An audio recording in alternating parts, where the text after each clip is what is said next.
हरे कृष्ण हरे कृष्ण कृष्ण कृष्ण हरे हरे हरे राम राम राम हरे हरे हरे कृष्ण हरे सही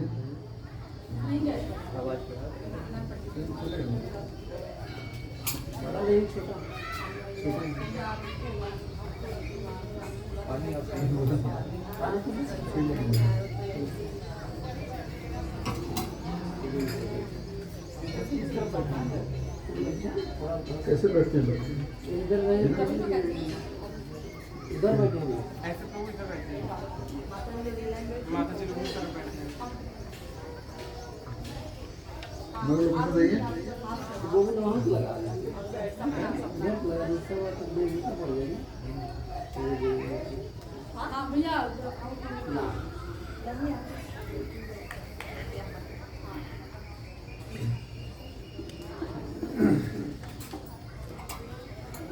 नमो विष्णुपादाय कृष्णपृष्ठाय भूतले श्रीमते भक्तिवेदांत स्वामी इति नामिने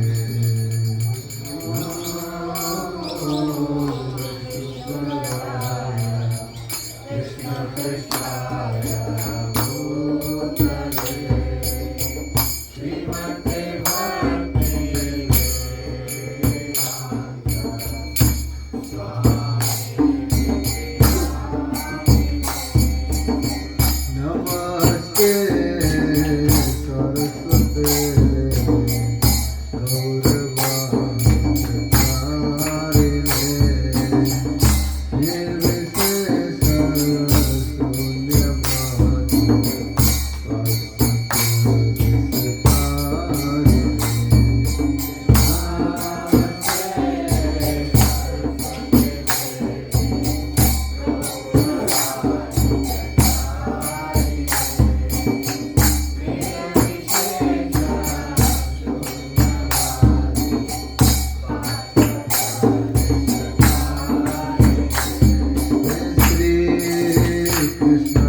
Krishna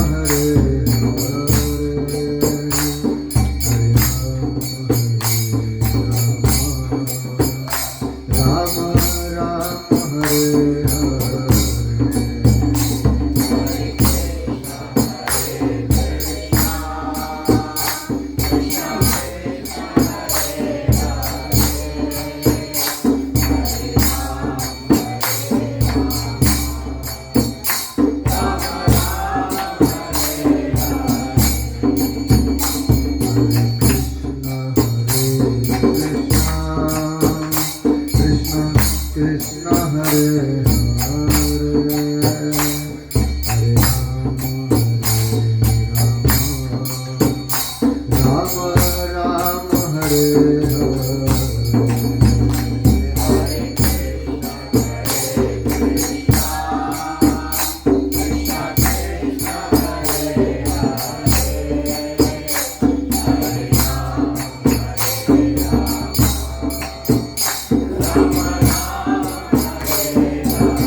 Ram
हरिनाम संकीर्तन यज्ञ की जय। श्रील प्रभुपाद की जय। हिताई गौर प्रेमानंदे हरि हरि बोल। अभी हम लोग एक भजन गाएंगे जगन्नाथ भगवान की स्तुति। जय जय जगन्नाथ सचिदानंद। याद है आप लोगों को? सबको याद है? किसको नहीं याद है? ठीक है, व्हाट्सएप पे सेंड कर दिए माता जी। है नंबर है कौन सी ग्रुप में? इसका नाम बोल रहे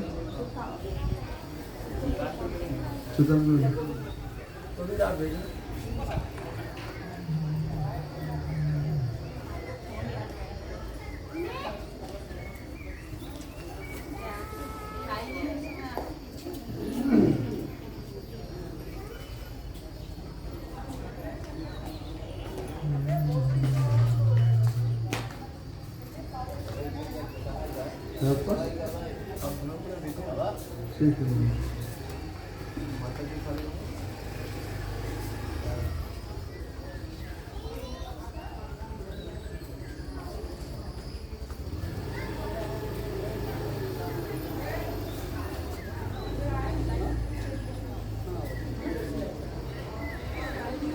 इसका धनु टोजी वाला नंबर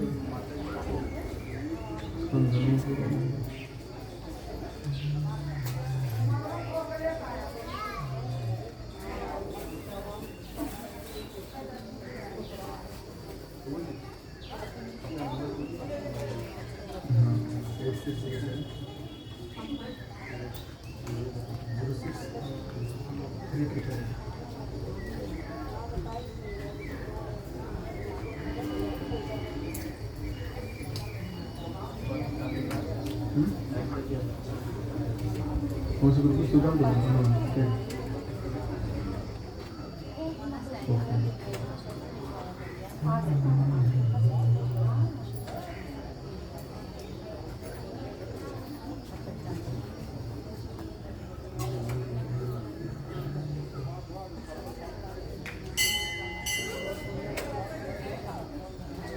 ओनली एडमिन टेंशन है।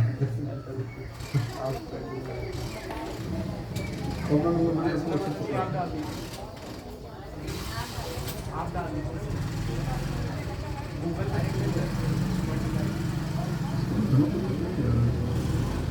तो मुझे लाइन नीचे लगा हुआ है।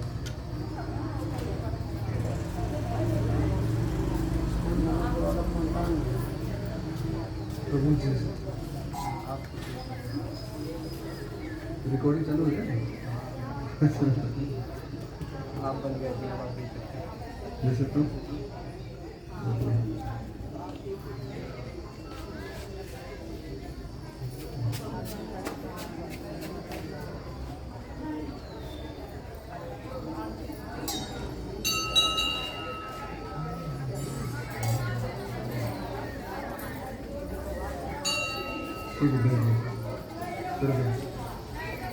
ठीक है, इस्कॉन सुल्तानपुर वाले ग्रुप में वो सेंड किया है भजन।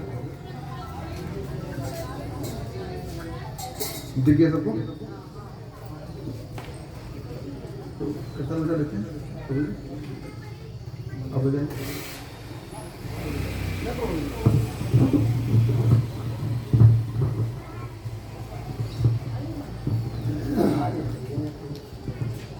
हरे कृष्ण। जय जय जगन्नाथ चिरनंद त्रिभुवन कर जा चरण वंदन।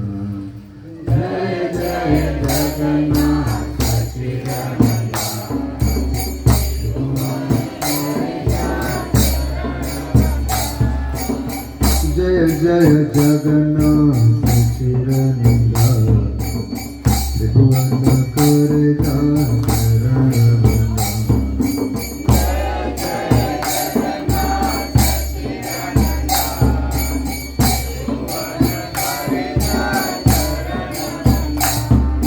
जय जय जगन्नाथ चिरनंद त्रिभुवन कर जा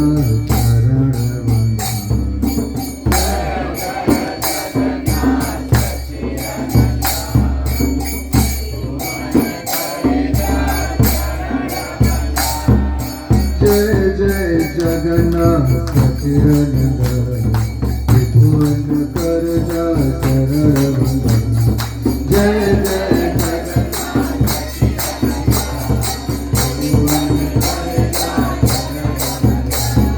जय जय जगन्नाथ सचिदानंद त्रिभुवन कर जा चरण वंदन। जय जय जगन्नाथ सचिदानंद त्रिभुवन कर जा चरण वंदन। जय जय जगन्नाथ सचिदानंद त्रिभुवन कर जा चरण वंदन।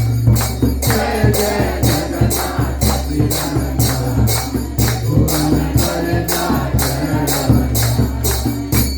नीलाचल शंख चक्र गदा पद्मधार।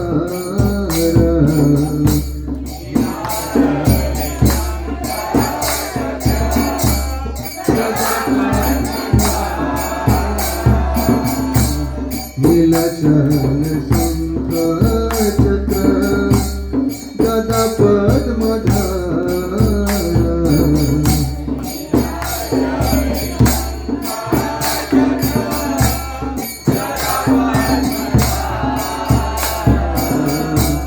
नीलाचल शंख चक्र गदा पद्मधार।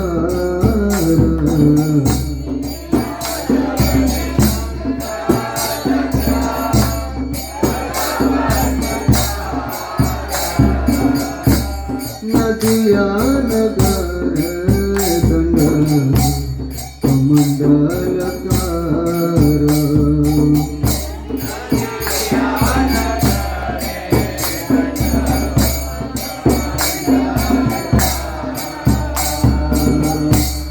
नदिया नगर दंड कमंडलकार।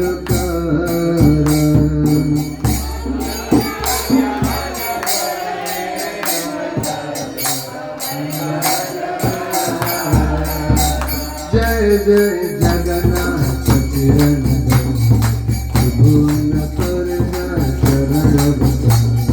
जय जय जगन्नाथ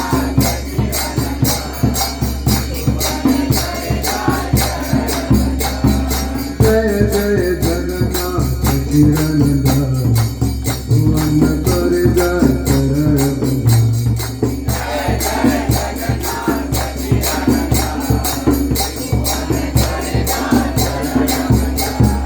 जय जय जगन्नाथ सचिदानंद त्रिभुवन कर जा चरण वंदन।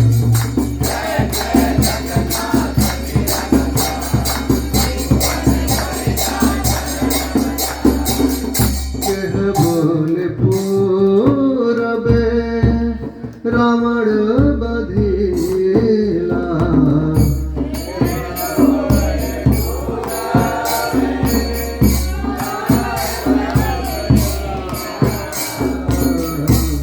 कह बोले पूरबे रावण बधिला।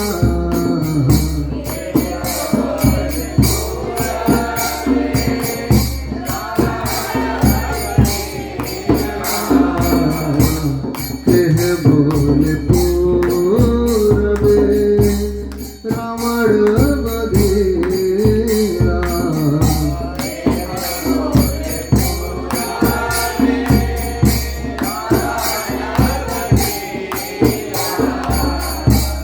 गोलोकेर वैभव लीला प्रकाश करिला।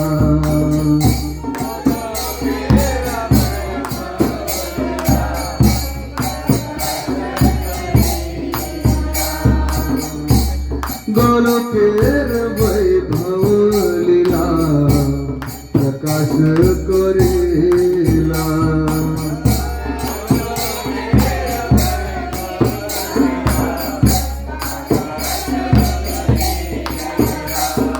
जय जय जगन्नाथ सचिदानंद त्रिभुवन कर जा चरण वंदन। जय जय जगन्नाथ सचिदानंद त्रिभुवन कर जा चरण वंदन। जय जय जगन्नाथ सचिदानंद त्रिभुवन गर्ग चरण वृंदा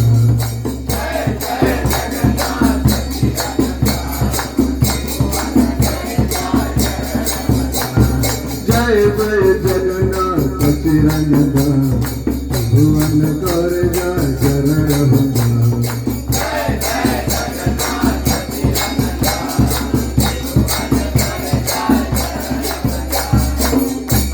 राधार भावे बे गोरा अवतार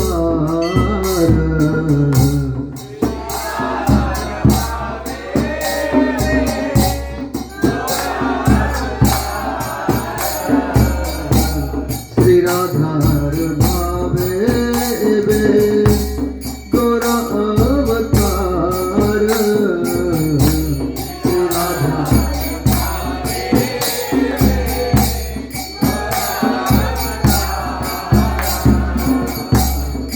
राधार भावे बे गोरा अवतार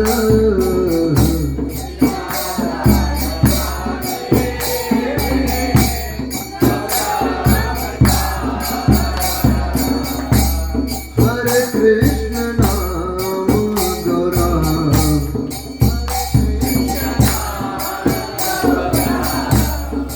हरे कृष्ण कृष्ण कृष्ण हरे हरे राम राम राम हरे हरे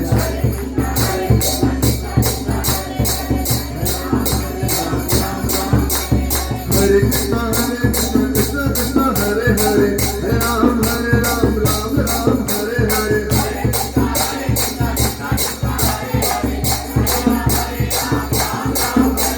हरे कृष्ण कृष्ण कृष्ण हरे हरे राम राम राम हरे हरे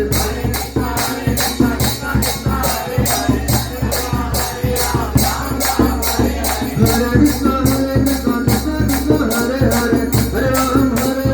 राम राम हरे हरे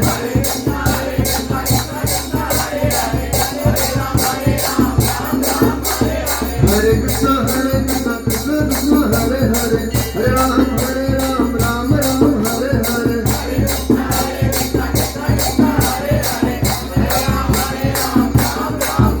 हरे कृष्ण कृष्ण हरे हरे राम राम हरे हरे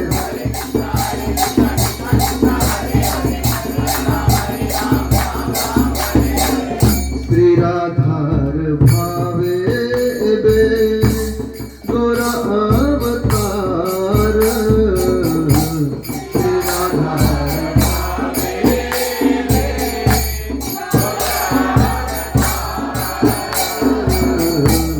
श्री राधार भावे बे गोरा अवतार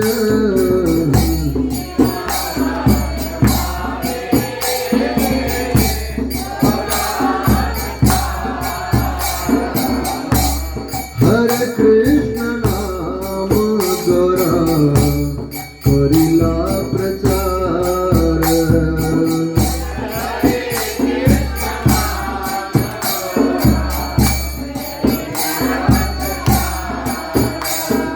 हरे कृष्ण नाम गोरा करिला प्रचार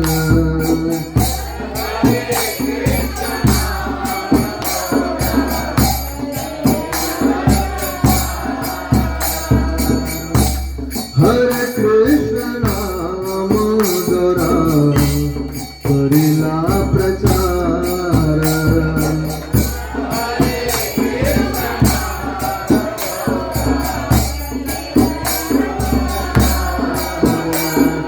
जय जय जगन्नाथ सचिदानंद त्रिभुवन गर्ग चरण वृंदा जय जय जगन्नाथ सचिदानंद जय जय जगन्नाथ सचिदानंद भुवन गर्ग चरण वृंदा जय जय जगन्नाथ सचिदानंद भुवन गर्ग चरण वृंदा जय जय जगन्नाथ सचिदानंद भुवन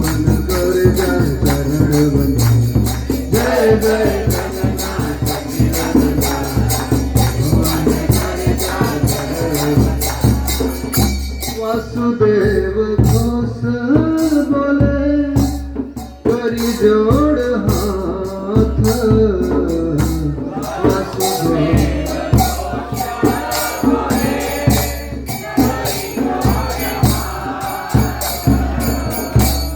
वासुदेव घोष बोले करी जोड़ हाथ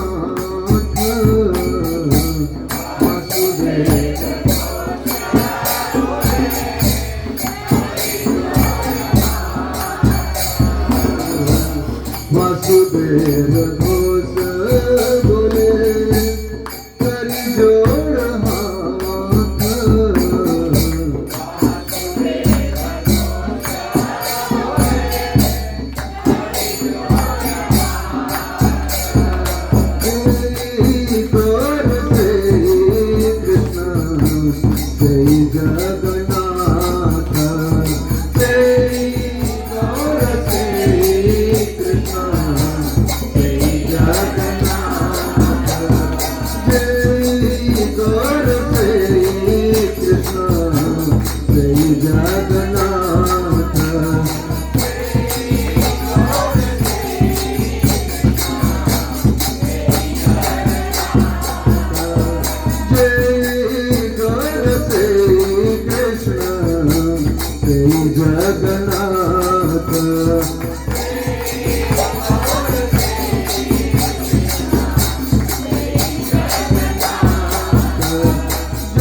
जगन्नाथ स्वामी की जय, बलदेव हलधर भगवान की जय, सुभद्रा महारानी की जय, ताई गौर प्रेमानंदे। हरे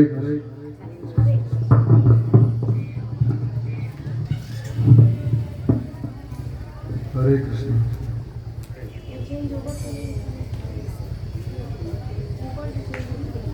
आगे समझे।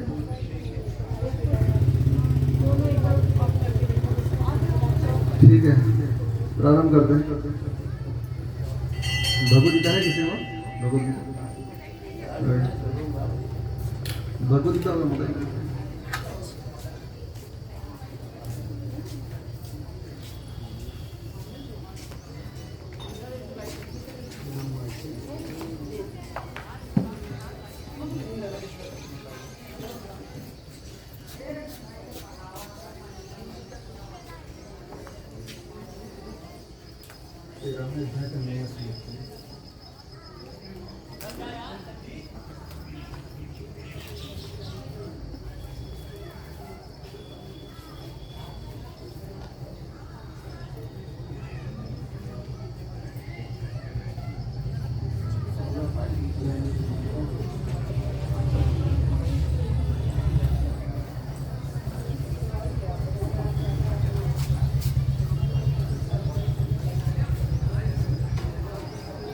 हरे कृष्ण।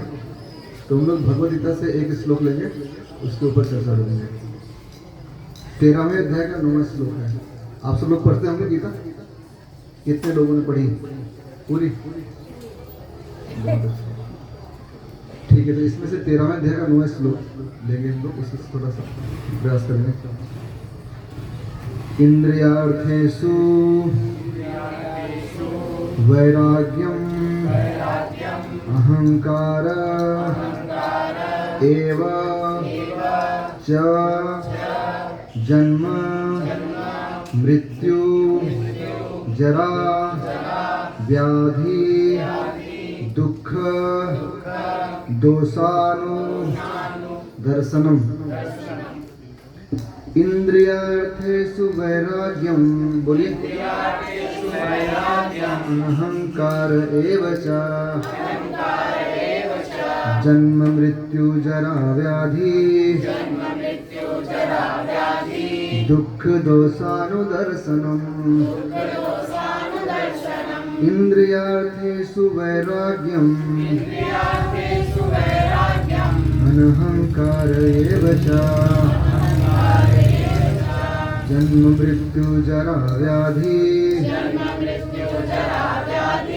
दुख दोषानुदर्शनम। इंद्रियार्थेषु वैराग्यम अनहंकार एव च जन्म मृत्यु जरा व्याधि दुख दोषानुदर्शनम। हरे कृष्ण। ये श्लोक कीर्तन करने में बहुत अच्छा लगता है, लेकिन जब फिलोसफी हमें सुनना होता है तो उसमें थोड़ा नींद आने लग जाती है। तो भी आप लोग को सोने का टाइम आ रहा है। ठीक है, फिलोसफी ज़्यादातर क्या है, फिलोसफी सुनने के लिए इंटरेस्ट नहीं रहता है। चैतन्य महाप्रभु कहते हैं, सिद्धांत बलिए चित्ते ना कर आलस, यहाँ है ते कृष्ण लागे सुदृढ़ मनस। सिद्धांत समझने में हमें आलस नहीं करना चाहिए। कीर्तन करना, नाचना, प्रसाद देना, ये सब अच्छा लगता है, करना भी चाहिए, भक्ति का ये अंग है। लेकिन भगवान कहते जो ज्ञानी भक्त है ना, वो अधिक पसंद है भगवान को, क्योंकि जब ज्ञान के साथ हम भक्ति करते हैं तो भक्ति में फिर बैक नहीं होते, पीछे फिर आगे ही बढ़ते जाते हैं। जिस भक्ति में ज्ञान नहीं होता है वो एक तरह से क्या है, भावुकता होता है। कुछ समय के बाद कोई और उसको मार्ग मिल गया कहीं और, कुछ और इंद्रिय तृप्ति वाला, तो वो उधर डाइवर्ट हो जाएगा। ठीक है, सिद्धांत हमें पता रहेगा तो हम भक्ति से पीछे नहीं मुड़ेंगे, आगे ही बढ़ते जाएंगे। सिद्धांत में एक न्यू जब मजबूत होती है तो बिल्डिंग फिर बढ़ती जाती है। तो भक्ति रूपी जो हमारी बिल्डिंग है उसके सिद्धांत न्यू है। न्यू जितनी मजबूत होगी उतना ही हम प्रोग्रेस, बिल्डिंग बनती जाएगी, बड़ी बड़ी इमारतें बनेगी। तो सिद्धांत हमें समझना चाहिए कि हम लोग जिस संस्था से जुड़े हुए हैं, जहाँ से, वहाँ पे श्रील प्रभुपाद ने किताबें लिखी, रातों की नींद से कॉम्प्रोमाइज़ करके। हम लोग अभी सेवा में 5-6 दिन सो नहीं पाए थे, तो पूरे दिन भर सोते थे, 2-3 घंटे दिन में भी, तब जाके नींद पूरी हुई। फिर प्रभुपाद नींद से कॉम्प्रोमाइज़ करके किताबें लिखी प्रभुपाद, भगवद गीता, भागवतम। किसके लिए लिखे हैं? हमारे लिए लिखे हैं, हमें पढ़ने के लिए। तो हम सबको पढ़ना चाहिए। पढ़ते हैं, आप सब ऑलरेडी पढ़ रहे हैं, अच्छी बात है, लेकिन और पढ़ना चाहिए।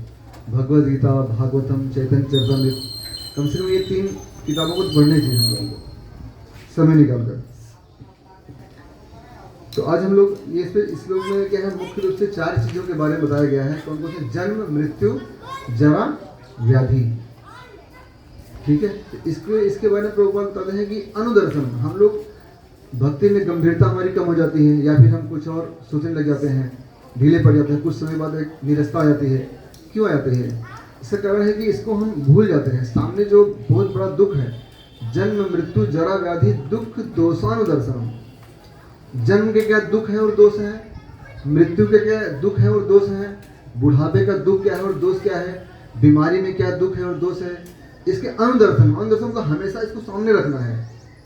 कुछ भी जब कर रहे हैं, कुछ भी कभी सेवा में निरस्ता आ रही है, तो हमें इसको सामने रखेंगे तो हमें लगा नहीं, जीवन तो क्षणिक है, किसी समय मृत्यु आ सकती है। एक बार ऐसे एक स्टोरी आपको बता देता हूँ। ब्रह्मा जी और नारद जी में ऐसे ही डिस्कस चल रहा था, पुराणों की कथा है। तो ब्रह्मा जी बोले कि मैं तो सबसे ज़्यादा आयु ब्रह्मांड मेरी है, सबसे ज़्यादा एक्सपीरियंस, सबसे ज़्यादा नॉलेज सबसे मेरे पास ही है, मुझसे श्रेष्ठ तो इस ब्रह्मांड में कोई है नहीं। तो नारद जी बोले कि मैं आइए आपको घुमा के लेके आता हूँ। नारद जी ब्रह्मा जी को लेके गए ट्रैवलिंग के लिए। तो गए तो वहाँ पे एक ऋषि थे, उनका नाम था लोमस ऋषि। नाम सुना लोमस ऋषि का? तो लोमस ऋषि से अपने भजन कर रहे थे, कुटिया भी नहीं बनाई थी, ऐसे भजन कर रहे थे। तो नारद मुनि बोले कि अरे आप भजन कर रहे हैं, नाम जप कर रहे हैं, लेकिन आप थोड़ा कुटिया तो बना लेते, आराम से शांति से भजन करते। बोले इतना समय कहाँ है, किसी भी क्षण में मृत्यु आ सकती है, इतना कौन बनाने में टेंशन पालेगा, इससे भजन करो, किसी क्षण मृत्यु हो सकती है। तो बोले आपकी आयु कितनी है, कुछ आपको आइडिया है? बोले हाँ मुझे पता है, ये मेरे शरीर में लोमस, उनके पूरे शरीर में रोए ही रोए थे लोमस ऋषि के। तो बोले मेरे शरीर में जितने रोए हैं, जब एक ब्रह्मा मरते हैं तो मेरे शरीर का एक रोआ गिर जाता है, जब सारे रोए मेरे गिर जाएंगे तब तो मेरी मृत्यु होगी।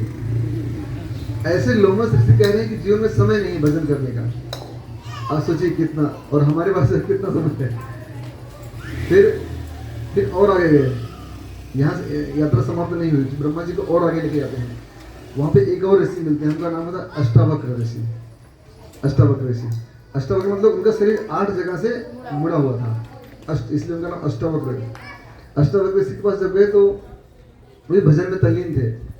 तो ये लोग गए तो बोले ठीक है, जल्दी जल्दी बोलो क्या काम है, बोलो फटाफट बोलो, टाइम नहीं मेरे पास। बोले क्या इतनी क्या जल्दी? बोले हाँ भजन करना है, जीवन में समय बहुत कम है, किसी भी क्षण मृत्यु आ सकता है, मृत्यु लोक है। तो बोले कितना आपकी आयु, कुछ आइडिया आप बताइए। कहते हैं कि ये मेरा 8 जगह से मेरा शरीर मुड़ा हुआ है, जब एक लोमस ऋषि मरते हैं तो मेरा एक जगह सीधा होता है, जब पूरा शरीर मेरा सीधा हो जाएगा तब मेरी मृत्यु होगी। ऐसे लोमस ऋषि अष्टावक्र बोल रहे हैं हमारे जीवन में समय नहीं है, और हम सोचते हैं कि कितना कितना समय भी, अभी तो आज करे सो काल कर कल करे सो परसों, हमें सोचते हैं, हम टालते रहते हैं। समय नहीं जीवन में भजन के लिए, कितना समय कम होगा? तो 10 20 साल 50 साल, इतने में क्या होगा? वो लोग हजारों हजार लाखों करोड़ों साल तक भजन करते हैं, फिर भी कहते समय नहीं है ऐसे। तो ये सब उन लोगों की स्टोरी से, कथाओं से हमें सीखना चाहिए अपने जीवन में कि समय बहुत कम है, मृत्यु लोग है, किसी भी क्षण मृत्यु आ सकती है। तो इस श्लोक में बार बार प्रभुपाद कहते हैं कि जन्म, मृत्यु, जरा, व्याधि के दोष क्या है और दुख क्या है, इसको हमें बार बार सामने रखना चाहिए। यदि हम भजन नहीं करेंगे, गंभीरता से भजन नहीं करेंगे, तो क्या फिर जन्म होगा। पुनरपि जन्मम पुनरपि मरणम पुनरपि जननी जठरे शयनम, यही संसार है बहुत दुस्तार है, कृपया पारे पाहिम्र। बार बार जो है संसार में हमारा जन्म मृत्यु होता ही रहेगा। तो जन्म के दुख क्या है और दोष क्या है? जन्म के समय आप लोग को पता ही होगा प्राय के, रोज आते हो, कई बार ये सब चर्चा कर चुके होंगे। फिर एक बार श्रवण करना चाहिए, बार बार। एक बार ऐसा नहीं कि एक बार हमने सुन लिया है फिर दोबारा वो चीज़ नहीं सुनना है। बार बार सुनने से क्या है, सुनने, एक बार ऐसे प्रवचन में पूछा एक भक्त ने कि महाराज जब सुनते हैं तो उस समय याद रहता है, लेकिन बाद में भूल जाता है, फिर क्या करें? तो बोले फिर सुनते रहो, बार बार सुनते रहो, सुनते रहो, सुनते रहो। इसका ही समाधान है कि कलयुग की हमारी बुद्धि है मंद सुमंद मतया मंद भाग भद्रता, बुद्धि मंद से भी सुमंद है। परसों दोपहर को हमने कौन सब्जी खाई थी कुछ याद नहीं है, किसी को याद है? परसों दोपहर कौन सब्जी खाई थी कुछ याद नहीं है, कलयुग की बुद्धि है। तो ऐसे ही हमारी बुद्धि बहुत मंद है और मंद से भी सुमंद है। तो जन्म के क्या दोष है? जन्म के समय हम माँ के गर्भ में रहते हैं, इस तरह ऐसे रहते हैं, इस शरीर पे स्किन नहीं होता है, माताएं कुछ भी खट्टा तीखा खाती हैं तो शरीर में जलन दर्द होता है, दुख होता है। उस समय बच्चा अंदर डरता है, लोग सोचते हैं कि बच्चा हिल रहा है, ठीक है, नॉर्मल है ना, बाहर खुश होते हैं लोग, लेकिन अंदर उसको कष्ट हो रहा है। अंदर वहाँ पे प्रार्थना करता भगवान से जीव। फिर बाहर निकलने के बाद क्या कष्ट होता है, बाहर जब निकलते हैं तो कभी उसको कुछ कोई कीड़ा काट रहा होता है, पीछे कुछ कीड़ा काट रहा है तो रोता है बच्चा, तो ये सोचते हैं कि भूख लगी और दूध पिला दो है ना, समझ कि वो बोल नहीं सकता क्या तकलीफ है उसको, ये सब जन्म के दुख हैं। ऐसी मृत्यु के दुख है। मृत्यु के समय क्या दुख होता है? मृत्यु के समय सबसे बड़ा दुख है अपनों से बिछड़ने का दुख। अब जीवन भर जो कुछ भी संचय किया, जितना भी इकट्ठा किया, जो समाज है, मान है, प्रतिष्ठा है, पूरा जीवन जिसके लिए कुर्बान किया, अभी उसको क्या है, छोड़ के जाना है, जाने का समय आ गया है। तो मृत्यु के समय व्यक्ति छोड़ना नहीं चाहता है, लेकिन छोड़ना ही पड़ता है, उससे कोई बच नहीं। मृत्यु क्या है, यहाँ नीचे लिखा हुआ है, मृत्यु सबसे बड़ा सच है ना, आगे इसमें है इधर लिखा हुआ था। तो मृत्यु सबसे बड़ा सच है, वो आएगा ही आएगा। तो मृत्यु के दुख होते हैं, और मृत्यु के समय बहुत सारे सैकड़ों बिच्छू काटते हैं, जितना दर्द होता है उससे ज़्यादा दर्द होता है मृत्यु के समय, जब प्राण पीड़ा पड़ती है। एक बार मैं छोटा था, बिच्छू काट लिया था, स्कूल में मैं था, प्राइमरी स्कूल में, तो बेहोश लगभग हो गया था, मुझे उठा के लेके गए थे, एक बिच्छू काटा था ऐसे सैकड़ों बिच्छू काटा कि कितना दर्द होता होगा ना। तो ऐसे ऐसे करोड़ों करोड़ों बार ये सब दुख हम सह के आए हुए यहाँ पे। ऐसा नहीं पहली बार हमें मनुष्य शरीर मिला है, करोड़ों करोड़ों मनुष्य शरीर हमने गंवा दिए हैं। कभी हमें गुरु नहीं मिले अच्छे, कोई अच्छा मार्गदर्शक नहीं मिला, कभी हम ऐसे माहौल में नहीं पले, कभी हमें गुरु मिले भी तो विश्वास नहीं हुआ। इस तरह से करोड़ों करोड़ों अवसर हमने खो दिया है ऑलरेडी। अभी एक और जीवन मिला, भगवान ने दिया है, इस जीवन को हमें लाभ लेना चाहिए। तो जन्म का दुख हो गया, मृत्यु का दुख हो गया, और क्या है, बुढ़ापे का दुख है। बुढ़ापे के समय क्या दुख होता है?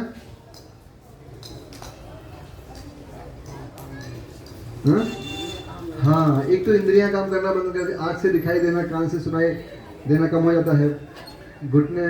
एक बार हमारे जगन्नाथ रथ यात्रा में एक ड्रामा किया था ना, यमराज के 4 पत्र, यमराज के 4 पत्र आते हैं व्यक्ति के पास।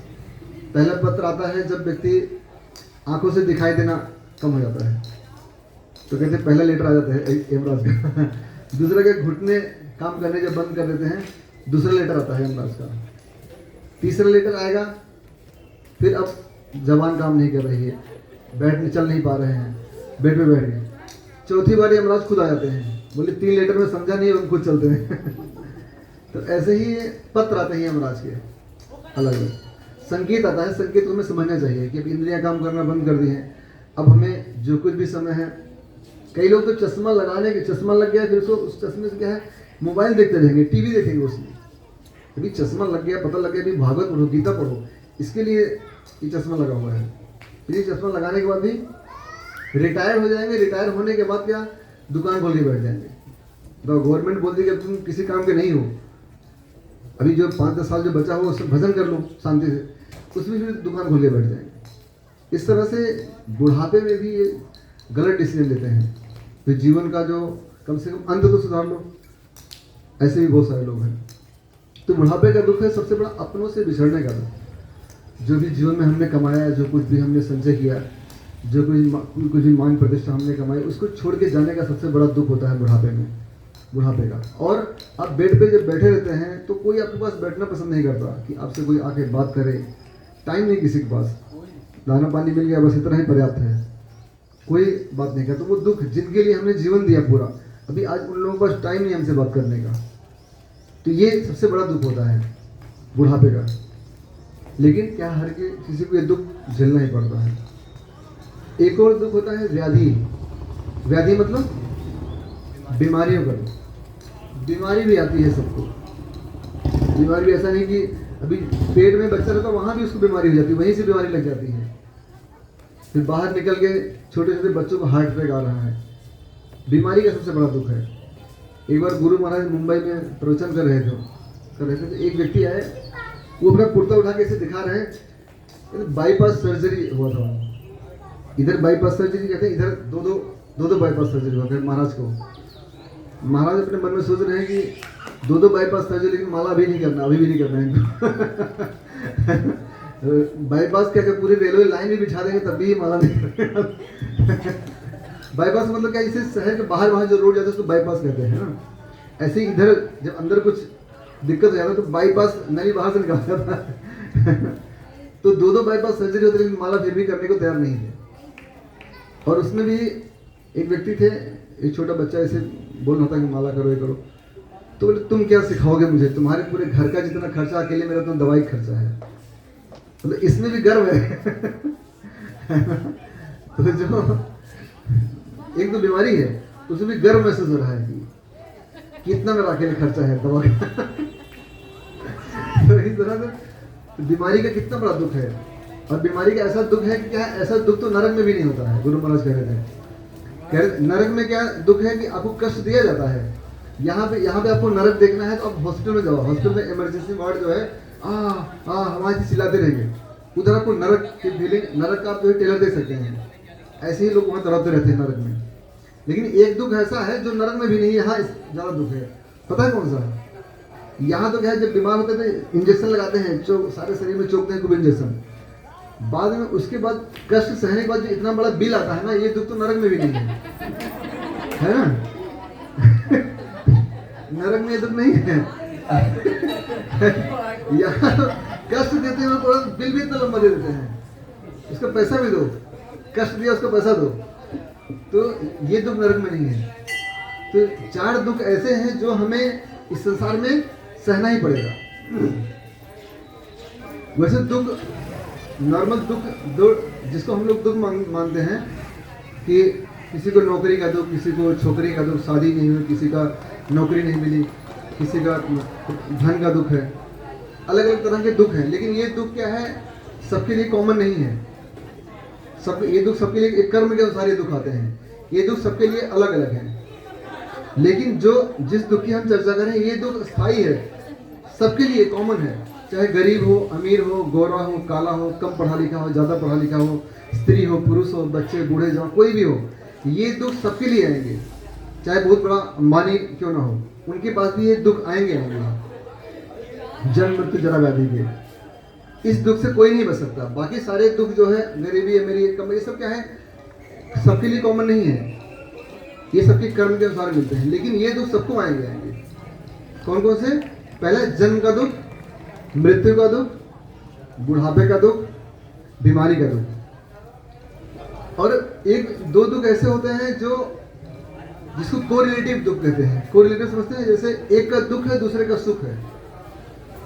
जब कोई व्यक्ति बीमार पड़ता है तो वो दुखी होता है, लेकिन उसको देख के डॉक्टर सुखी होता है, डॉक्टर खुश होता है। किसी की साइकिल पंचर हो गया, गाड़ी खराब हो गई, तो गाड़ी खराब उसको दुख हुआ, लेकिन जहाँ गैरेज में ले जाएगा उसको तो उसके लिए सुख है। तो कोरिलेटिव दुख है, ये एक का दुख है, दूसरे का सुख है, ये कॉमन नहीं है। लेकिन हम जो दुख की बात कर रहे हैं वो दुख कॉमन है, सबके लिए है। वो 7 प्रकार के दुख होते हैं, जन्म, मृत्यु, जरा, व्याधि, और 3 प्रकार के दुख और होते हैं, आदि दैविक, आदि भौतिक, आदि आध्यात्मिक। ये 3 और दुख हैं जो सबके लिए कॉमन है। आदि दैविक दुख क्या है? हाँ, देवताओं से जो हमें दुख प्राप्त होता है, जैसे दैवी आपदाएं कोई आती है, कोरोना आ गया, अभी सुनामी आ गया, बाढ़, भूकंप इत्यादि, जो ये सब प्राकृतिक आपदाएं जो आती हैं, ये क्या है? दैवी आपदाएं हैं, आदि दैविक दुख में आते हैं। आदि भौतिक दुख कौन कौन से हैं? हाँ, अन्य जीवों से, जैसे कोई सांड और मार दिया है ना, सांड, कोई खटमल, मच्छर, इस तरह जो अन्य जीवों से जो हमें दुख मिलता है। आप ये समझिए कि जैसे ये शरीर से जिस जो कष्ट, शरीर पे जो कष्ट मिलता है वो भी एक दुख है। कहते हैं कि जो रिश्तेदारों से ज़्यादा दुख मिलता है, अपने जो सगे संबंधी शरीर के होते हैं उनसे अधिक दुख मिलता है। गैर से दुख ज़्यादा नहीं मिलता है, दुख ज़्यादा अपनों से ही मिलता है, जो शरीर के संबंधी होते हैं। गैरों से क्या दुख मिलेगा? ज़्यादा दुख अपने शरीर के संबंधियों से मिलता है। कुछ नहीं दुख है तो किसी का पैसा इकट्ठा किया है, कोई रिश्तेदार कोई मांग ना ले, इसका दुख है, तो ले लेंगे फिर वापस लौटाएंगे नहीं। ये भी एक दुख रहता है, अपनों से ही, कोई दूसरा थोड़ी मांगेगा, अपना ही मांगेगा, तो वो भी एक दुख रहता है अलग अलग। तो आदि दैविक, आदि भौतिक और आध्यात्मिक दुख। वो दुख कौन सा है? हम्म? हाँ, मन से उत्पन्न जो दुख होता है, जैसे उदाहरण। हाँ,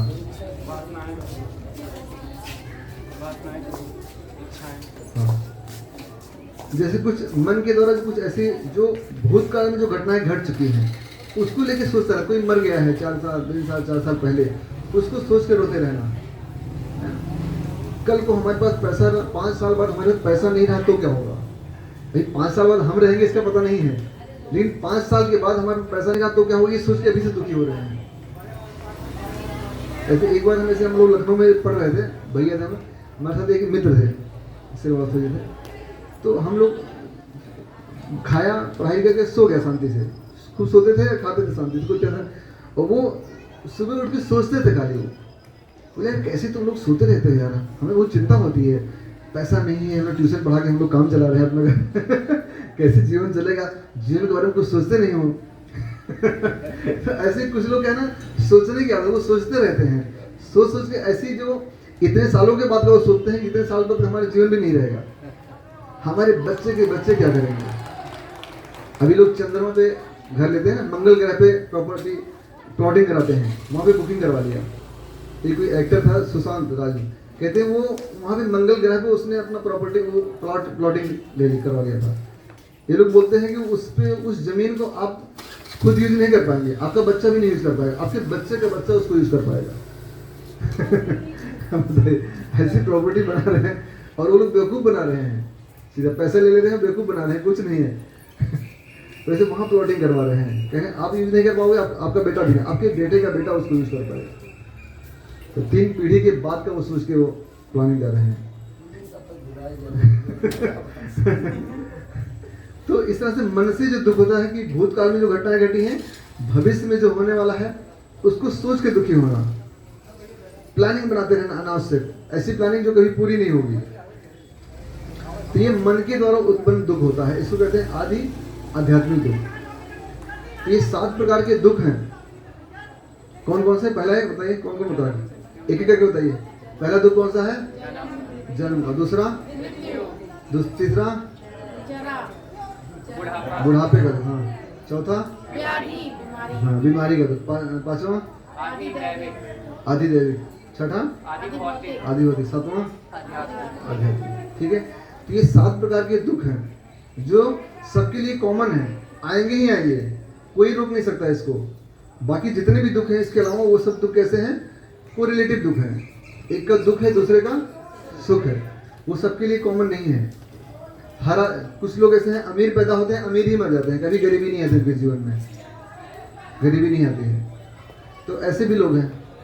लेकिन कुछ लोग गरीब रहते हैं तो उनका चलता रहता है अप डाउन। तो ये सब पैसे का, गरीबी, अमीरी, ये सब दुख कॉमन नहीं है, सबके लिए जरूरी नहीं है, कर्म के अनुसार मिलते हैं। लेकिन ये 7 प्रकार के जो दुख हैं ये सबको आएंगे। ठीक है, तो हमारे जीवन का उद्देश्य क्या है? ये 7 प्रकार के दुखों से बाहर निकलना और सनातन आनंद की प्राप्ति करना। क्या है जीवन का लक्ष्य? निकलना और हाँ, कौन सा आनंद है वो? हाँ, सच्चित आनंद, शाश्वत ज्ञान में और आनंद में जो जीवन है वो कहाँ पे है? हाँ, भगवत धाम में, गोलोक वैकुंठ धाम में जो जीवन है, हमें ऐसे जीवन की प्राप्ति करना है। ये 7 प्रकार से हर एक व्यक्ति के जीवन का लक्ष्य यही है, लेकिन कुछ लोगों ने अलग अलग लक्ष्य बना, हमें ये करना है वो करना, अलग अलग लक्ष्य बना, लेकिन वास्तव में सबका लक्ष्य एक ही है। कोई भी व्यक्ति सुबह से लेकर शाम तक जो कार्य करता है वो दुखों को हटाने के लिए, कर्मणियो आरंभा नाम दुख हत्ये सुखाए जा। कोई भी कर्म का प्रारंभ इसीलिए होता है कि दुख को खत्म करने के लिए और सुखी होने के लिए। मानते कि नहीं इस बात को? सुबह से लेकर, सुबह जब प्रेशर आता है उस समय से लेकर शाम तक जितना भी हम काम करते हैं, कोई ना कोई दुख होता है, उस दुख से को खत्म करने के लिए और सुखी होने के लिए हम कार्य करते हैं। जो भौतिकवादी जो लोग हैं वो, उनको उसमें आनंद आता है, तो उसको उस दुख को खत्म करने के लिए। लेकिन अध्यात्म लोग क्या है, वो भी कार्य करते हैं, वो अपने आनंद को बढ़ाने के लिए, भगवान की प्रसन्नता के लिए कार्य करते हैं। ठीक है, तो ये जीवन का हमारे लक्ष्य है। क्या क्या? जन्म मृत्यु जरा व्याधि दुख दोषानुदर्शन। तो इसमें दुख हमने बता दिए, दोष क्या है इसके? दुख इनके दुखों को और दोषों को हमें सामने, अनुदर्शन मतलब हमेशा उसको सामने रखना है। यदि हम भक्ति में गंभीर रहना चाहते हैं कि हमारी स्मरण शक्ति बनी रहे, हम भूले ना कोई चीज़, तो इसके दुखों को हमें सामने रखना है कि यदि हम भक्ति नहीं करेंगे तो 7 प्रकार के दुख हमें जन्म जन्मांतर तक आते रहेंगे। पहले भी करोड़ों करोड़ों बार इन दुखों को हम सहे हैं, आगे भी ये दुख हमें आते रहेंगे। तो इस दुख को हमें सामने रखना है कि किसी भी क्षण हमारी मृत्यु हो सकती है। और जैसे मृत्यु के बाद क्या होता है, जातस्य ही ध्रुव मृत्यु। हाँ, जिसने जन्म लिया इसको मृत्यु निश्चित है, और मृत्यु के पश्चात पुनर्जन्म भी निश्चित है। ठीक है, तो पुनर्जन्म को कहाँ चाहिए, इस भौतिक जगत में चाहिए या आध्यात्मिक जगत में चाहिए, वो चॉइस आपके पास है। कहाँ चाहिए अगला जन्म, कहाँ चाहिए, यहाँ इस संसार में कि भगवान के धाम में। तो वहां जाने के लिए क्वालिफिकेशन क्या है,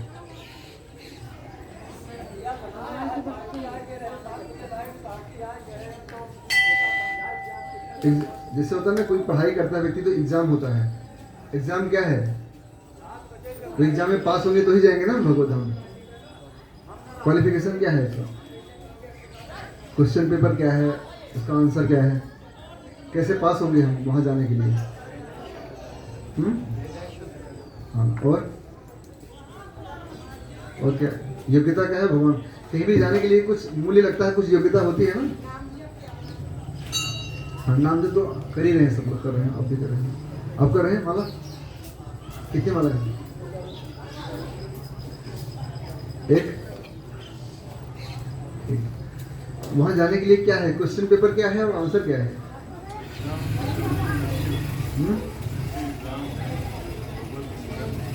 यस, बहुत अच्छा। आपका नाम क्या ब्रो, क्या नाम, बहुत अच्छा, यही आंसर है। अंत नारायण स्मृति, अंतमति सो गति।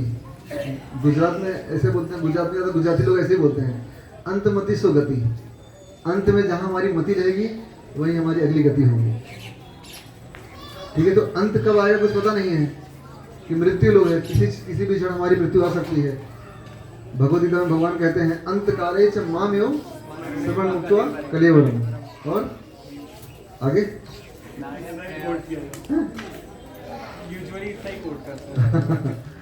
हाँ, कोई बात नहीं, इतना ही रहे तो काम चल जाएगा। अंत काले से माम्यो स्मरण मुक्ता कलियोरम यह प्रयातिशा मध्वम याति नास्ते अत्र संशय। जो ये कलेवर, ये शरीर छोड़ते समय जो केवल मेरा ही स्मरण करेगा, माम्यो और किसी का नहीं, माम एव जहाँ लग जाए मतलब ही समझो, एव का मतलब ही होता है। भगवान कहते मेरा ही जो केवल स्मरण करेगा शरीर छोड़ते समय, वो आएगा मेरे धाम में। एक बार एक विदेशी भक्त अपने आए हुए थे, वो बचपन से क्रिश्चियन थे, इधर अपने यहाँ सन्यासी लेवल की भक्ति माता जी। वृंदावन से दिल्ली जा रहे थे कार में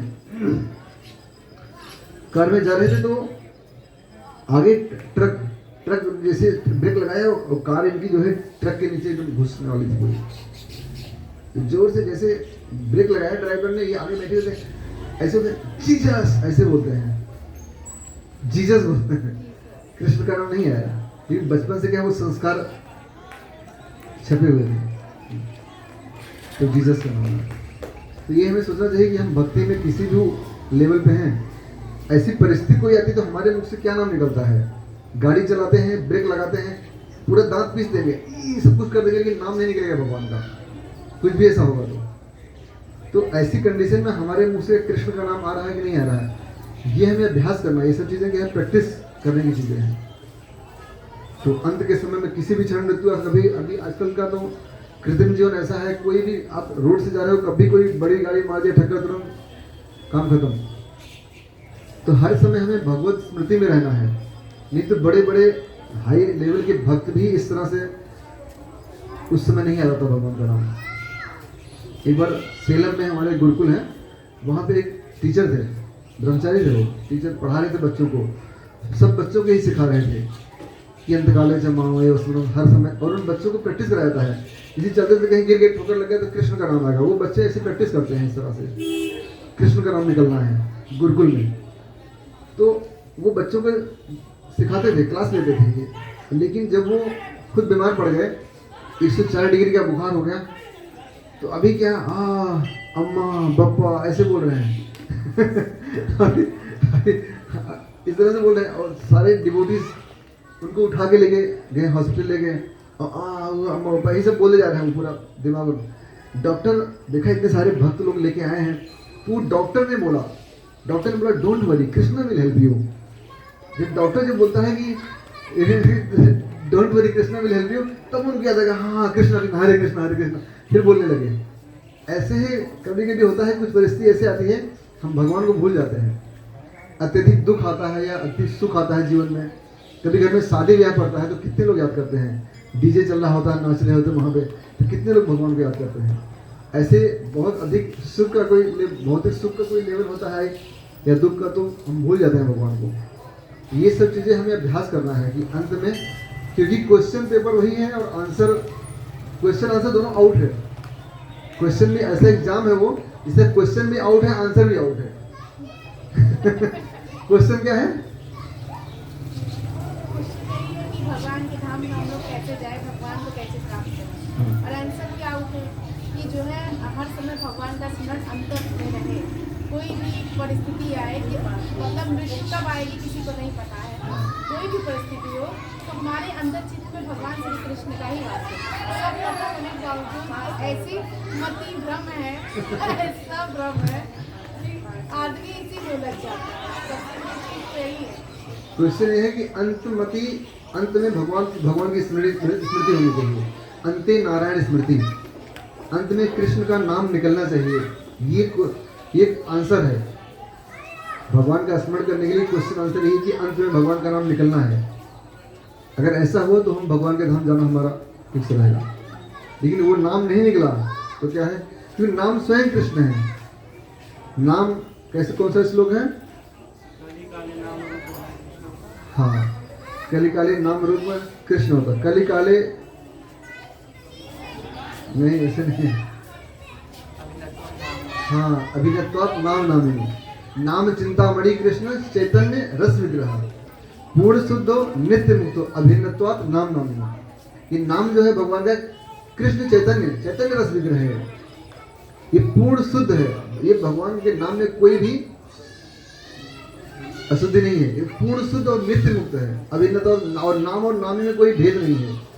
भगवान का कृष्ण का जो नाम है और कृष्ण में कोई भेद नहीं है। द्रौपदी ने जो भगवान कृष्ण को पुकारा, द्रौपदी कहाँ पे थी? राज्यसभा में थी। वहाँ राज्यसभा मतलब वो कहाँ राज्यसभा थी? दिल्ली के हस्तिनापुर दिल्ली के। और भगवान कहाँ थे उसमें? द्वारका, गुजरात में। द्रौपदी ने यहाँ से नाम पुकारा, भगवान तुरंत उपस्थित होकर उनकी मदद किया। तो नाम में और कृष्ण में कोई अंतर नहीं है। अभिन्नत्वात् नाम नामिनो। तो हमें यही प्रयास करना है कैसे हम अंत के समय भगवान का स्मरण करें। ठीक है, यही हमारे जीवन का लक्ष्य है। अभ्यास करना, इसके लिए प्रैक्टिस करना है। हरे कृष्णा। कुछ प्रश्न है किसी का? Any question? मेरा प्रश्न है, मैं पूछूं? क्या सीखा आज की क्लास से? क्या क्या सीखने को मिला? कुछ खराब लगा इस क्लास से? कुछ अच्छा लगा? कुछ अच्छा लगा तो आप बता सकते हैं, शेयर कर सकते हैं। प्रभु जी, हमको ये सबसे अच्छा लगा जो आपने जीसस वाली बात बताई कि ये चीज़ जैसे ये चीज़ की उनकी गाड़ी लड़ने वाली थी, उनके मुंह से निकला है ना। तो इससे ये सीखने को मिला कि हम लोग को भी जो है अपने भगवान को उठते बैठते ये हर समय अंदर से आवृत्ति बनाना है, बाहर से नहीं कि गुरु महाराज जैसे बच्चों को सिखा रहे थे। अंदर वो मेहनत करनी कि हमारे अंदर से निकले, वो बोलना ही ना पड़े कि जो है सोचना है, अंदर से ही प्रकट। और वो स्थिति तब बनेगी जब तक गुरु का कृपा नहीं होगा है, जब तक हम लोग प्रॉपर नाम जप नहीं करेंगे, तब तक हम अपना प्रयास नहीं करेंगे। ये गुरु की कृपा यही होती है कि गुरु आपको बताते हैं। गुरु कृपा जो है अपने प्रवचन के द्वारा ही करते हैं। और कोई गुरु कृपा ऐसी नहीं कि आशीर्वाद दिया, सिर पे हाथ रख दिया, ऐसा कुछ नहीं है। इससे जो आजकल ये फालतू बातें चल रही है ना, ऐसा नहीं है। गुरु की कृपा जो है वो भागवतम जो शास्त्र में जो लिखा है उसके विषय में वो ज्ञान देना, तो जो ज्ञान दे रहे हैं यही गुरु कृपा। की अभ्यास हमको करना पड़ेगा और अंदर से तभी आएगा जब बाहर को करेंगे। बाहर जो कार्य करते हैं अंदर वही आता है। उच्चारण जोर जोर से उच्चारण करके नाम जप करेंगे, जितना अधिक करेंगे वही चीज़ें। अभी हम रथ यात्रा में गए थे, एक भक्त बता रहे थे, कौन थे मुझे याद नहीं आ रहा है, अभी मिले थे साथ में, हम लोग रुके थे होटल में थे। वो बता रहे थे कि जैसे ही मैं आंख बंद करता हूँ तो जो कीर्तन चल रहा था रथ यात्रा के समय, वही चलने लगता है दिमाग में। तो अंदर वही चलता है जो हम बाहर जो करते हैं। ऐसा नहीं कि हम बाहर कुछ और करें, अंदर वो कुछ और चलेगा, ऐसा नहीं है। कि हमारा जो है कलयुग का शरीर है, कलयुग का मन है, कलयुग की बुद्धि है। तो हमें बाहर जिस चीज़ को अंदर लेके जाना है उसको बाहर खूब करना पड़ेगा, बाहर खूब उच्चारण के साथ नाम जप करना पड़ेगा, कीर्तन करना पड़ेगा, भक्तों का स्तन करना पड़ेगा, कृष्ण प्रसाद खाना पड़ेगा, तो ही जाके अंदर से शुद्धिकरण भी होगा और भगवान का स्मरण हो पाएगा। नहीं तो ऐसे ही नाम निकल, आप सोचो कि हम अंदर से जप करेंगे और जब हम विषम परिस्थिति आएगी तो बाहर से नाम निकलेगा, ऐसा नहीं हो सकता है।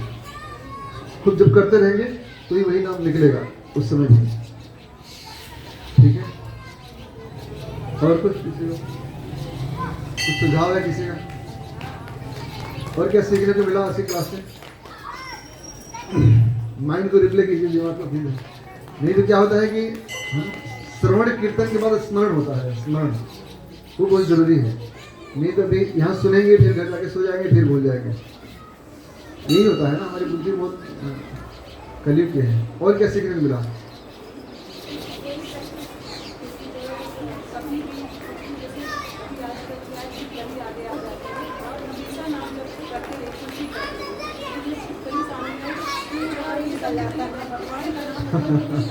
सही बात है, एक छिपकली भगवान का स्मरण बुला देती है ना? क्योंकि हम पूर्ण कृष्ण कॉन्शियसनेस में नहीं है अभी।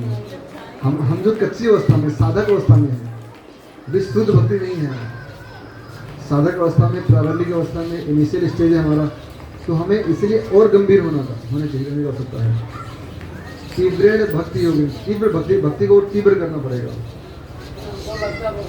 ये सब ज़्यादा जब से मोबाइल हुआ तब से हुआ, इसके पहले नहीं था। अगर कहीं आ जाता अरे राम आ गया, हाँ, चोट लग, अरे राम उसको चोट लग। भाई तो मोबाइल इतने डूबे हैं, आज भी लगे सब जल भी जाएंगे तभी मोबाइल से बाहर नहीं निकले। इसके पहले कोई भी अगर अरे राम कहते ऐसा किसी को निकलता नहीं है, पहले ऐसे होता था। ये भी मोबाइल के कारण है कि आजकल लोग इतना देर तक मोबाइल देखते हैं रात में। मोबाइल ज़्यादा देता है, हर टाइम से ज़्यादा मुझको तो यही लगता है, क्योंकि मैं बचपन में यही देखा अरे राम कहते इसको हो गया। भगवान को बुलाने वाला एक और सबसे बड़ा एजेंट इसमें मोबाइल ही है, वो हो गया है जो भगवान को बुला देता है। क्योंकि सबसे ज़्यादा लोग उसमें एक तरह से अच्छा भी है कि बहुत सारी सेवाएं हम पाते हैं मोबाइल से। भी हम लोग रथ यात्रा में कोई कहाँ पे है हम उससे कांटेक्ट कर रहे हैं। प्रभुपाद के टाइम प्रभुपाद 10,000 लेटर लिख के प्रचार किए, उससे मोबाइल नहीं था, किसी को पता करना मुश्किल था कौन कहाँ पे है। 10,000 पत्र लिख के, तुरंत लेटर लिखते थे, भेजते थे संदेश। किसी कुछ बोलना होता प्रभुपाद लेटर लिखते थे, भेजते थे। तो 10,000 पत्र लिखे प्रभुपाद उस समय, बिना किसी संसाधन के प्रभुपाद ने प्रचार किया। लेकिन आज हमारे पास ये मोबाइल भी है, लेकिन क्या है, इसको बहुत सारे भक्त अच्छा इसको यूज करते हैं, प्रचार सेवा में लगता है, अच्छा है। दुरुपयोग नहीं होना चाहिए इसका, अनावश्यक चीज़ें। जो पत्र होता था, हाँ, जब हम लोग पहले प्रदेश रहते थे तो भैया तार आया रजिस्ट्री आया, उसको इतने सूक्ष्म मानते थे। मोबाइल में आजकल के 10 प्रकार भक्त का आएगा, सत्संग 10 सुनेगा, बारहवीं धोएंगे उन्होंने भक्त, ऐसा हो गया मोबाइल में। 10 प्रकार के 10 जनों का भक्त कथा सुन लेंगे और वही भटकत रहा। जो पत्र होता था प्रपात के जमाने में, उसको एकदम 100% तो वही चाहिए, ऐसा होता था। लेकिन अब तो पता नहीं माना, ऐसा क्यों है? प्रभुपाद के जो भक्त थे, उसके शिष्य थे, वो समर्पित थे। प्रभुपाद जहाँ जो बोलते थे वो सब करते थे। प्रभुपाद की एक शिष्या माता जी थी। एक बार प्रभुपाद ने बोला, ट्रेन में जा रहे प्रभुपाद को गर्म रोटी खाना था ट्रेन के अंदर। हाँ, भात चावल। वो माता जी वहाँ पेंट्री कार में वहाँ गई, बोली हमें चाहिए गर्म रोटी। जहाँ तक मैं सुना वो रोटी है। क्योंकि प्रभुपाद यमुना माता जी का वो है, और प्रभुपाद क्योंकि बंगाली लोग रोटी नहीं खाते, प्रभुपाद खाते थे सब कुछ। तो बोले कि गर्म रोटी उनको लाना था, वहाँ वो लोग मना कर रहे थे, नहीं आप यहाँ नहीं बना सकते। तो माता जी बोली, अगर आप मुझे बनाने नहीं दोगे रोटी यहाँ पे तो मैं ट्रेन से कूद के जान दे दूँगी, मरने जाने लगी। तो बोले ठीक है बना दो। तो गुरु की बोले ये शरीर गुरु की सेवा के लिए है। अगर गुरु की सेवा के काम नहीं आ सकता ये शरीर का कोई यूज नहीं है। इतना समर्पित भक्त है प्रभुपाद के। ब्राह्मण दीक्षित भक्त है वो लोग क्या है जनेऊ निकाल के माइक बांध देते थे तो इस तरह से ऐसे समर्पित समर्पण का अभाव है। गुरु के प्रति भगवान के प्रति समर्पण की कमी है, जिस कारण से क्या है ये स्थिति आती है। लेकिन प्रभुपाद एक बार लेटर लिखिए, जो लेटर लिख दिया वो समझे ब्रह्मा ने लिखा वो लेटर, वो ऐसा ही करना उनको। तो समाज भी ऐसा मानता था कि मैं एक बार 93 में था, यहाँ से गया वो तार, मालिक पहले बोला मैं जैसे उसका हिसाब साफ कर देना, उसे भेज देना, उसका तार आया। तो उनको नहीं बताना पड़ता था कि तार आया, उसको जाना।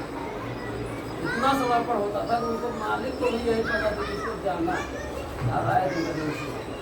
वैसे पहले प्रभुपाद जी का लेटर आया जितना लिख देते वही मान, लेकिन अब तो आदमी कहा भाई बाद में जाएगा, मोबाइल में भ्रम ज़्यादा है। अंत में स्मरण करने के लिए और क्या क्या हमारे पास ट्रिक है, और क्या कर सकते हैं जिससे भगवान का स्मरण हो?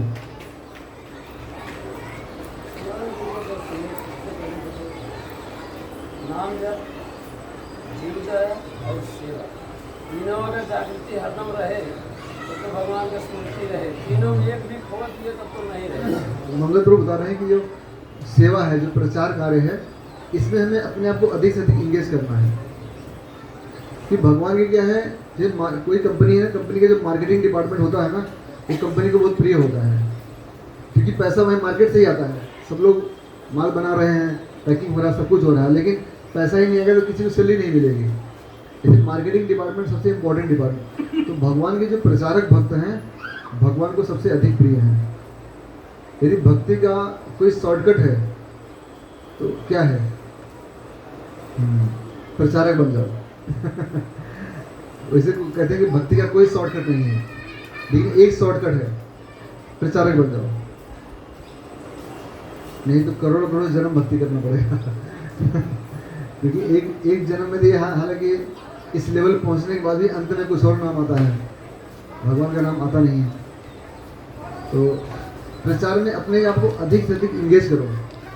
कुछ नहीं, कोई नहीं सेवा है तो किताबें पढ़ो, सबसे किताबें पढ़ो प्रभुपाद की, खूब पढ़ो, खूब पढ़ो।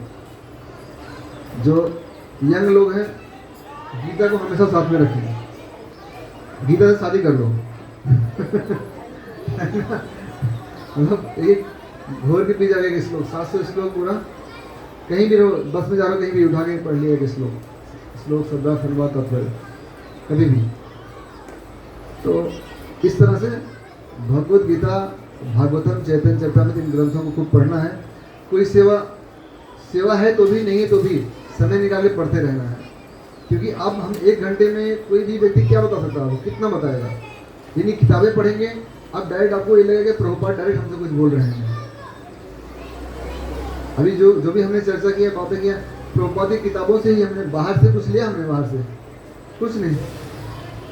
तो प्रभुपाद ने जो हमें ज्ञान दिया है, उनके शिष्यों ने जो हमें ज्ञान दिया है, उनकी बुक्स में, तात्पर्य में जो है, वही हमने चर्चा किया। तो हमें किताबों के टच में रहना है, हर समय हमें ये प्रयास करना है, पुस्तकें अधिक से अधिक पढ़िए। अमोघ लीला प्रभु जी कहते हैं कि the great reader is great leader. अगर आपको ग्रेट लीडर बनना है तो ग्रेट रीडर बनना पड़ेगा। पढ़ाई करो, माला जप करना, नाम जप करना अच्छा है। कई लोग ऐसे आते हैं कि आते ही बोले कि मैं 16 से स्टार्ट करूँगा नाम माला को, आते ही 16 माला चालू कर देते हैं, फिर बख्शीश भी हो जाता है, धीरे धीरे पता लगता है कि फिर बाहर निकल जाते हैं। जिस स्पीड से भक्ति शुरू करते हैं उसी स्पीड से बंद भी हो जाती है।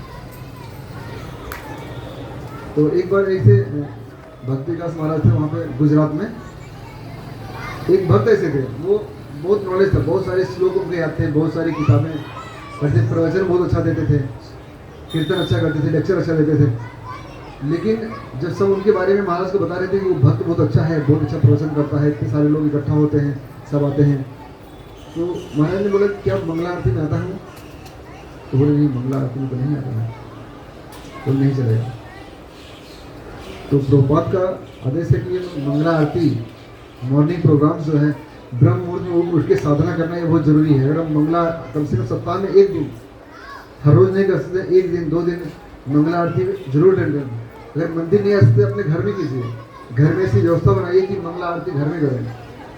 अगर ब्रह्म मुहूर्त में उठ के साधना नहीं करेंगे तो अधिक समय हमारी भक्ति चलने वाली नहीं है।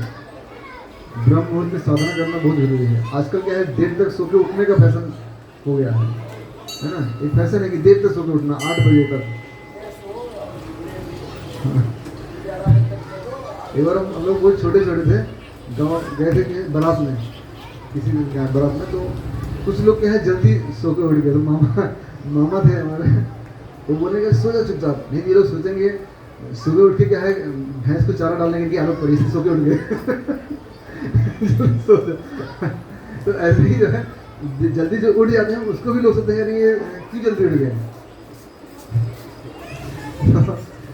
ऐसे ही फैशन चल पड़ा है देर तक सो के उठने का। ये जो बहुत बुरी आदत है। ब्रह्म मुहूर्त में सो के उठने की आदत डालिए और 16 माला आपकी ब्रह्म मुहूर्त में हो जाए। प्रयास यही करना है, कम से कम 9 बजे से पहले 16 माला हो जाए। ये नहीं कि आखिरी माला 11 बजे रात को हो रही है, ऐसा नहीं हो। कभी कभी फेस्टिवल में हम लोग का भी होता है ऐसा, लेकिन जनरली ऐसा नहीं होना चाहिए। हर रोज हमें ब्रह्म मुहूर्त में 16 माला हमारी पूरी हो जाए, कम से कम इतना। क्योंकि अगर माला नहीं हुई रहेगी दिन भर हमें चिंता बनी रहेगी ना। जिस दिन आप 16 माला किया होगा किसी ने ब्रह्म मुहूर्त में, आप उस दिन की चेतना आप चेक कीजिए अपने, और दूसरे दिन की, जिस दिन माला नहीं हुई, पूरा दिन मन अशांत रहता है। जिस दिन माला हो गई तो आपका मन जो है भगवान में और भी जब चलता रहता है और मन शांत रहता है। लेकिन पूरा दिन हम यही सोचते रहते हैं कि काम कर लिया बड़ा, तो ना वो काम, ना सेवा अच्छे से हो पाएगी, ना साधना अच्छी हो पाएगी, कुछ भी दोनों ही नहीं हो पाएगा। मन लगा रहेगा जल्दी से करके माला करना है, तो इधर भी खराब हो सकता है कुछ काम। इसलिए प्रयास ये करना है कि सुबह सुबह हमारी अर्ली मॉर्निंग में हमारी 16 माला, जो 16 नहीं कर रहे हैं, 2 माला 4 माला जो भी कर रहे हैं, आप सुबह सुबह वो साधना कर लीजिए, ठीक है। इससे आपका पूरा दिन अच्छा जाएगा, अच्छी सेवा हो पाएगी। जो भी भौतिक कार्य आपके संसारी जो कर्तव्य है वो भी अच्छे से हो पाएगा। नहीं तो मन में हमेशा अशांति रहेगी, ये भी माला रहेगी, बाकी है माला, बाकी है माला, बाकी माला नहीं है। तो सुबह माला हो जाए ऐसा प्रयास करना है सबको, ठीक है। हरि बोल, हरे कृष्णा। और क्या आदेश है? कीर्तन करना है। टाइम लिमिट क्या है? 50 हो गया। कीर्तन करना है। कुछ बोला जाते हैं?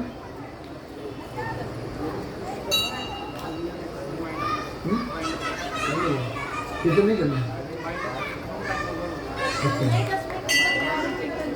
कीर्तन 5 मिनट।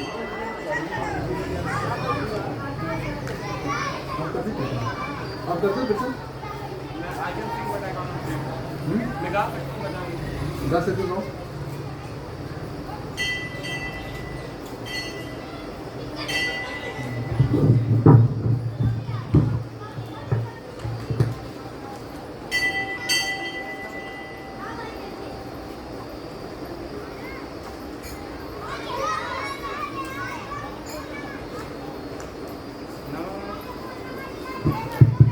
नमो विष्णुपदाय कृष्णपृष्ठाय भूतले श्रीमते भक्तिवेदांत स्वामिनिति नामिने। नमस्ते सरस्वती देवे गौरवाणी प्रचारिणे निर्विशेष शून्यवादे पाश्चात्य देश तारिणे। सभी लोग बोलिए जय श्री कृष्ण चैतन्य प्रभु नित्यानंद श्री अद्वैत गदाधर श्रीवासादि गौर भक्तवृंदा। हरे कृष्णा कृष्णा कृष्णा हरे हरे, हरे Ram Ram Ram Hare Hare.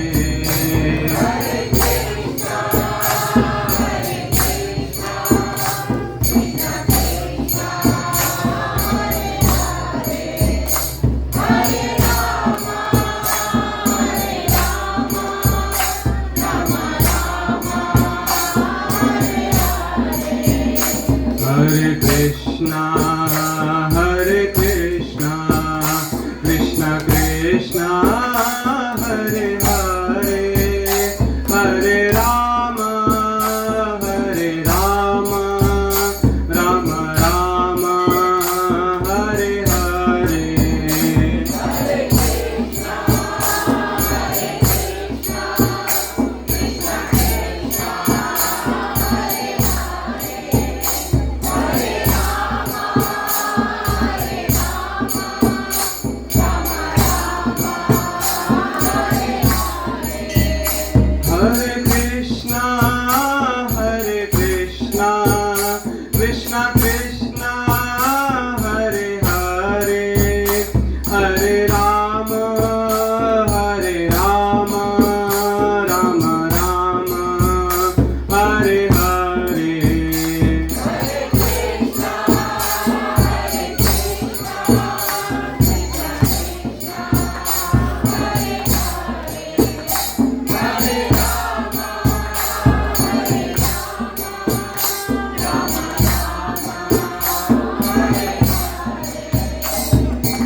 Krishna Krishna Krishna Hare Hare Hare Rama Rama Rama Hare Hare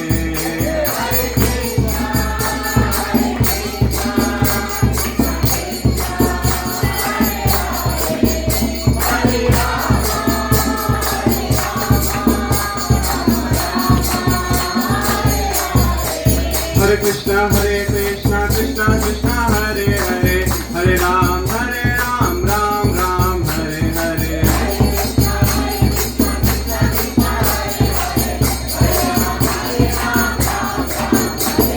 Hare Krishna Krishna Krishna Hare Hare Hare Ram Ram Hare Hare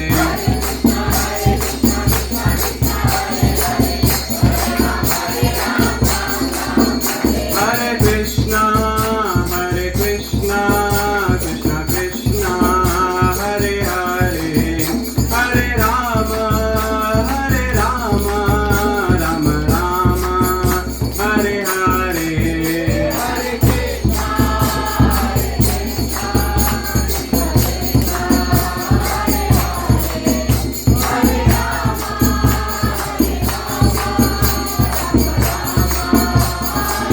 Nitai Gaura Hari Bol Hari Bol Hari Bol Nitai Gaura Hari Bol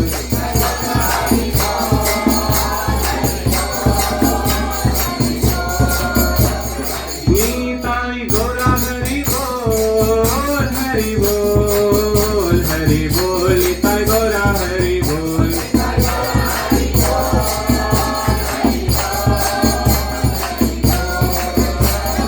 Nitai Gaura Hari Bol Hari Bol Hari Bol Nitai Gaura Hari Bol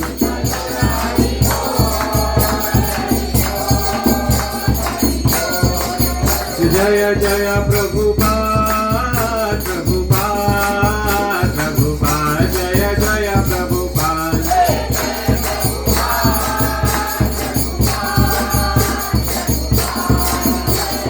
युग धर्म हरिनाम संकीर्तन की पतित पावन जगत गुरु श्रील प्रभुपाद की समवेत गौर भक्त वृंद की निताय निताय गौर प्रेमानंदे